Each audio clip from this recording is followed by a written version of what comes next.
E aí, pessoal, esse é meu primeiro vídeo de 2019, ano em que, aliás, eu tô com a meta de fazer 2 vídeos por semana. Só reparem hoje que talvez minha voz falhe um pouquinho, na minha garganta não tá 100% boa. É aquela coisa, né? Esse governo começou, já deixa a população doente. Não, não tem nada a ver com isso. Eu tenho muitas vezes sido criticado até por supostamente só bater no novo governo e reclamar de tudo que não é verdade, e justamente o vídeo de hoje vai tentar mostrar um pouco isso. Eu vou falar um pouco do que eu considero nos ministérios do Bolsonaro, que eu considero os pontos bons, os bons ministros e os ruins. Tá? Primeiro, eu gostaria de ressaltar que eu achei bom a diminuição do número de ministérios que ele fez, né? Foi de 29 para 22. Ele falava em 15 antes, hein? Para vocês verem como o discurso político, a promessa política é uma coisa, a realidade se impõe de uma outra maneira, né? Então ele ficou consideravelmente acima do que ele queria, mas conseguiu reduzir. E reduzir ministérios é importante porque não por economia de recursos, não há grande economia de recursos nisso, tá? Porque o Estado vai continuar fazendo todas as coisas que ele fazia antes. Quando você tira um ministério, as funções do Estado continuam as mesmas. O que muda é o número de pessoas ali com poder de decisão. Então você dá mais poder, você tem menos ministros, cada um deles vai ter mais poder aí, porque funções que eram de outros ministérios são incorporados por um menor número de ministros. E isso facilita o governo, facilita a arte de governar, né? O presidente tem que conversar com menos pessoas. A Dilma chegou a quase 40, imagina a loucura, era impossível, não devia nem saber quem eram os ministros. Então, reduzindo 22, poderia ser menos, talvez pudesse. Eu, pessoalmente, acho que o Ministério do Turismo, que continua existindo, é desnecessário. Mas, enfim, reduziu, isso é um ponto positivo. Mas então vamos lá falando do que eu acho quais são os pontos fortes e quais eu acho que são os ministros ruins também. Tá? Bom, primeiro, quem eu acho que é uma grande indicação e que está preparado para fazer um grande trabalho, perdão, é o Sérgio Moro, ministro da Justiça Sérgio Moro. Ele vai trazer, ele planeja trazer para a esfera federal e institucionalizar no Estado brasileiro o combate à corrupção que ele conseguiu levar adiante com a Lava Jato. A Lava Jato mudou o nosso paradigma do que é o combate à corrupção, conseguiu botar em grandes empresários, banqueiros, ex-políticos na cadeia. É claro que a questão dos alguns políticos também estão sendo presos agora, mas mesmo assim a gente sabe que ainda é muito mais difícil. E o Sérgio Moro vai tentar fazer com que isso, que é o trabalho de alguns juízes e procuradores e policiais, mas que pode ser perdido muito facilmente, tentar institucionalizar isso no Estado brasileiro, usando muitas das pessoas que trabalharam junto dele, trazendo um projeto de medidas e de leis para endurecer o combate ao crime e à corrupção, por exemplo, inscrevendo na lei a prisão após a segunda instância. Acho que será uma vitória para o Brasil, tá? Porque se não tiver prisão depois da segunda instância, volta a imperar a quase total impunidade, né? Porque os julgamentos se arrastam tanto, os recursos se arrastam tanto que o preso rico, né, o culpado rico, nunca é preso. O pobre, a gente sabe que é preso até antes de ser julgado, fica esperando, sabe-se lá quando. Mas se a gente quiser deixar de ver impunidade para os criminosos de colarinho branco, a prisão após a condenação em segunda instância é muito importante. E o Moro, o mais importante, ele tem um projeto já em mente, é combate à corrupção e ao crime organizado, outra pauta central no Brasil de agora. Só vê essa epidemia de violência que a gente vive, em parte ligada assim ao crime organizado. Então ele traz isso, ele sabe como fazê-lo, ele já tem prática, experiência nisso. Follow the money é o tipo de investigação que ele faz. O COAF está também sob o poder dele. Então, quer dizer, ele traz o conhecimento de como fazer, a experiência, objetivos bem claros e tem os meios para fazê-lo. Então, eu espero dele talvez alguns avanços institucionais para o Brasil e que vão nos ajudar muito a ter um Estado mais, uma política no geral, mais justa, mais ética, menos criminosa, tá? Segundo, que eu acho um bom ministro, é o Paulo Guedes. O Paulo Guedes tem demonstrado, e a gente já sabia que ele tinha, um conhecimento muito claro dos problemas da economia brasileira, que são muitos. Paulo Guedes, ministro da Economia, tá? Que são muitos. E ele tem também as prioridades corretas. Ele sabe, olha, o primeiro objetivo aqui é a reforma da Previdência. Sem isso, as contas do Estado não vão fechar. O Brasil gasta em Previdência o mesmo, em proporção do PIB, que países idosos, tá? O Brasil gasta o mesmo que o Japão, em porcentagem do seu PIB na Previdência, e isso só está crescendo, o gasto da Previdência não para de subir, é totalmente distorcido, precisa ser controlado, o Estado vai quebrar. Senão a gente vai ter todo o orçamento indo para pagar a Previdência, não sobra mais para nada. E aí, vai fazer o quê? Vai aumentar mais impostos ainda? Não dá para aumentar impostos também. A economia do Brasil vai para o buraco daí. O único jeito é fazendo ajuste fiscal, reforma da Previdência é o caminho para isso. Infelizmente, o Paulo Guedes, às vezes, ele tem um temperamento mais difícil. Então, às vezes, o lado político da coisa com ele pode deixar a desejar. Ele, às vezes, chega com um tom meio impositivo, ameaçador. Isso, não sei se isso funciona tão bem assim com os políticos com os quais ele vai ter que negociar e com o Congresso, por exemplo, que vai ser necessário para a aprovação das reformas que ele quer fazer. Mas, no geral, ele trouxe aí várias prioridades e várias coisas para o Brasil melhorar muito em termos econômicos. Algumas delas eu acho que ele vai conseguir fazer sem grandes dificuldades.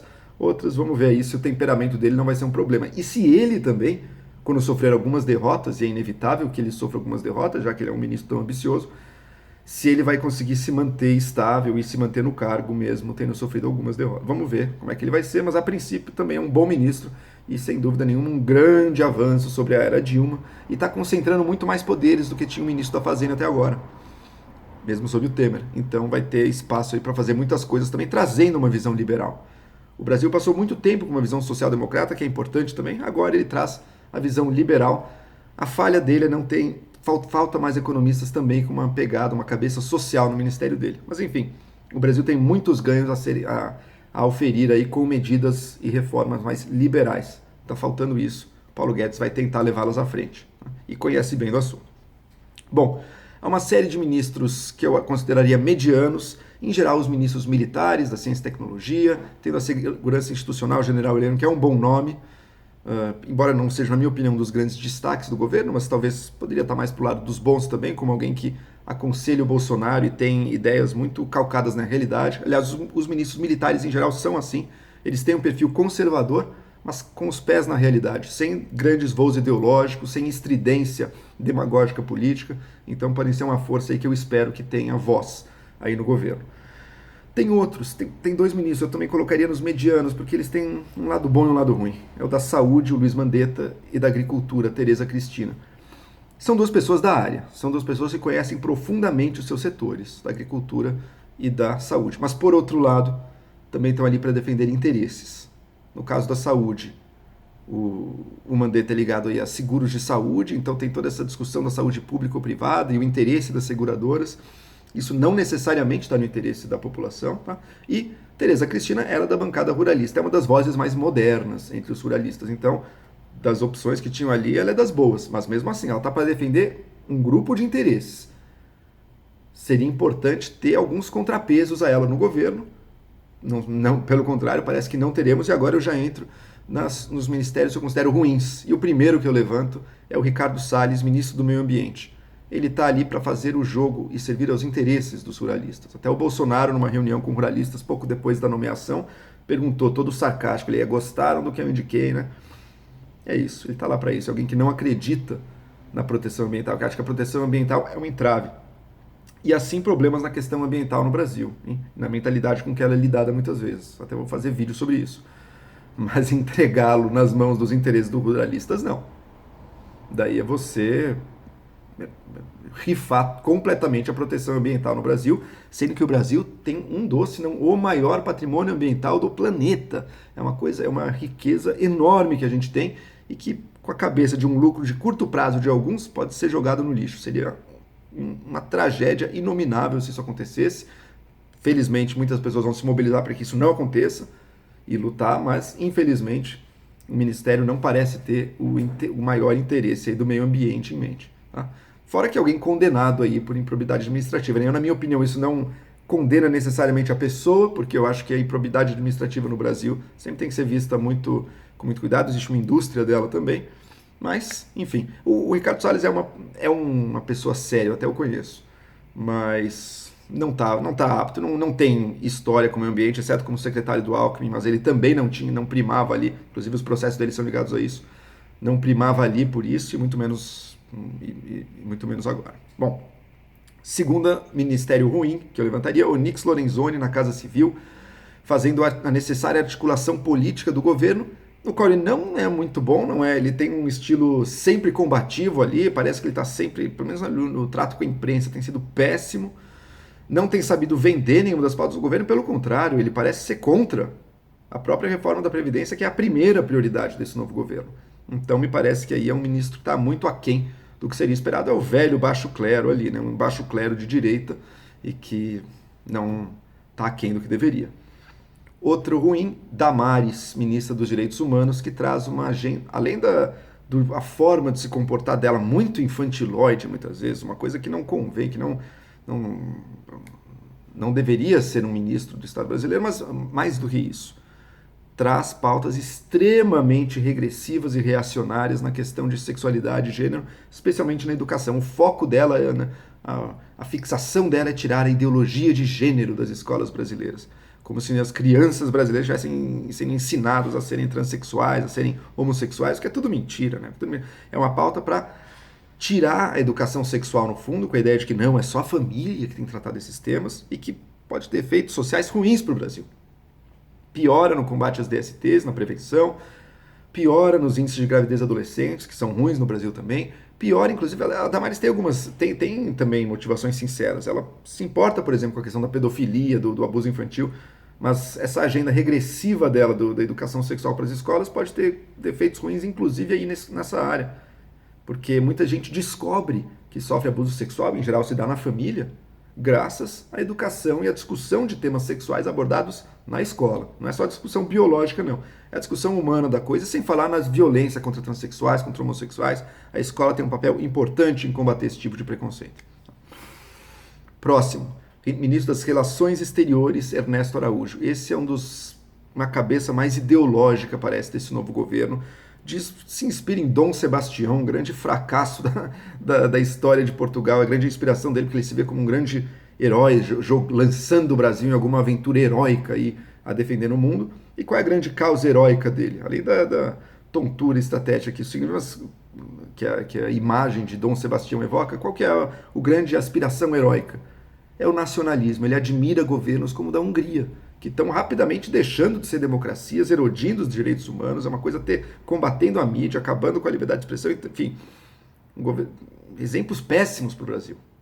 E totalmente subserviente ao governo de Donald Trump. Então, realmente, colocaram no Ministério das Relações Exteriores alguém que tecnicamente não tem nenhum grande mérito, é de terceiro escalão do Itamaraty, vai ou já está promovendo uma caça às bruxas dentro do Ministério, não tem grandes qualificações e tem uma visão totalmente ideológica, contrária, inclusive, ao que os militares do governo têm falado.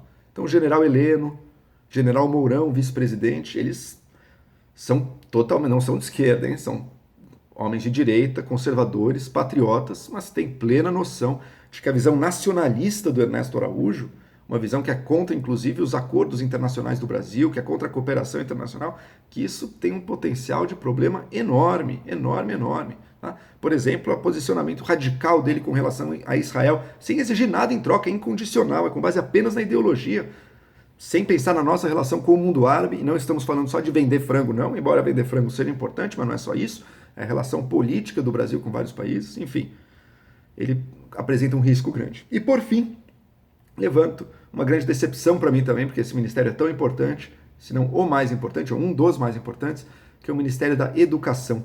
Ficou com Ricardo Vélez Rodrigues. Mais uma nomeação ideológica do governo Bolsonaro. Ricardo Vélez Rodrigues é um intelectual de direita. Os livros dele, os artigos dele até têm seu interesse, como análise de pensadores do Brasil, pensando em questões intelectuais ligadas ao liberalismo, ao conservadorismo, mas ele não tem nenhuma experiência de gestão de educação no Brasil. Ele não tem a menor ideia de quais são os problemas da educação brasileira, que deixa a desejar e que faz falta, é uma dívida que a gente tem com tantos jovens e com tantas pessoas que têm uma péssima educação nesse país. Ele não faz a menor ideia de nada disso, das prioridades do sistema. Escola de ensino integral, por exemplo, ou carreira do professor. A cabeça dele hoje em dia opera apenas, infelizmente, como tantos conservadores. É um perfil que existe no Brasil, um conservador que na sua formação intelectual é ponderado até, ou é profundo, não diria que ele é ponderado, mas que é profundo, mas que quando vai falar de política, adota o reacionarismo mais barato e mais demagógico. É o que o Ricardo Vélez Rodrigues vem fazendo. O grande problema para ele é o marxismo nas escolas, é o marxismo no sistema educacional, o comunismo, o globalismo, ideologia. É uma pessoa que está totalmente fora dos reais problemas da educação brasileira, que não tem nenhuma experiência de setor público, de gestão, de nada. É um intelectual. Né? É alguém que você gosta, gostei das ideias dele, que ele falou num livro, ou num pensador lá do século XIX. Portanto, vamos colocá-lo para cuidar da educação de milhões de crianças e jovens no Brasil, de universidades e tudo, não tem o menor cabimento. E pelo contrário, ao invés de se mostrar alguém aberto para isso, ele está mostrando pelas declarações e pelas nomeações dele que ele está totalmente vendido à ideologia aí do Olavo de Carvalho, de uma extrema-direita, quer combater o marxismo cultural, acredita em teoria da conspiração, enfim. É uma grande perda para o Brasil. É muito triste para o Brasil que essa seja a cabeça do nosso ministro de Educação. Tá? Falam que eu critico muito o governo. Teve um dia antes da posse do Bolsonaro em que se levantou o nome do Mozart como possível ministro da Educação, que é um cara do Instituto Ayrton Senna ali, e que aparentemente foi cotado ali por alguns dias.